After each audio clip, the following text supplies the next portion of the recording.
terrible issue dans la disparition de Siem. Ce jeudi 2 février, le corps de la jeune femme de 18 ans a été retrouvé dans une forêt du Gard, à la Grand-Combe. Selon Le Parisien, le suspect, placé en garde à vue, serait passé aux aveux en pleine nuit en donnant des explications très succinctes. Cet homme connu des services de police a affirmé aux enquêteurs s'être disputé avec Siem, la cousine de son ex-compagne, qui selon lui, était amoureuse de lui. Mahfoud H. aurait tenté de faire taire la jeune fille en lui mettant la main sur la bouche, écrivent nos confrères.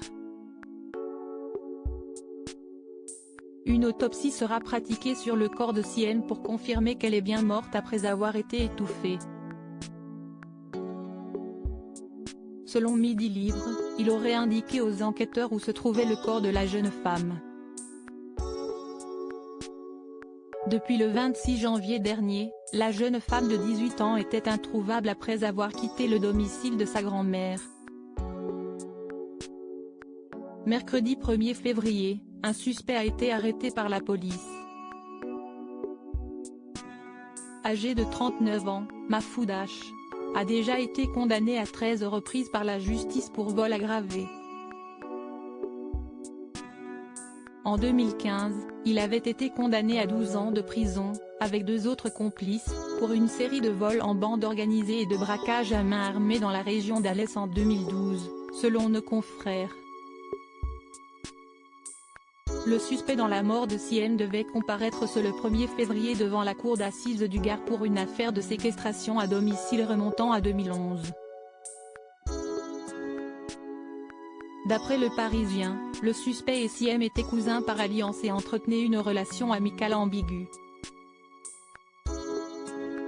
Mort de Siem. Une histoire d'argent ?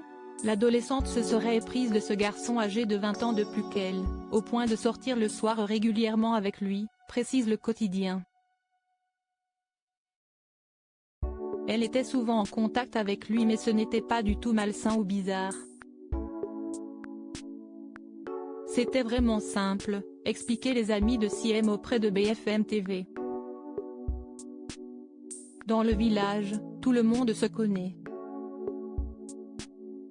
On est tous une famille et cet homme n'était pas forcément fréquentable. C'était juste bonjour au revoir. Il n'y avait aucune complicité, aucun lien. Mercredi 1er février, Cécile Jansac, la procureure de la République de Nîmes, avait expliqué que des éléments pouvaient laisser penser à une disparition en lien avec des faits visant à obtenir des fonds. D'abord conduite par le procureur de la République d'Alès, l'enquête avait ensuite été transférée au parquet de Nîmes.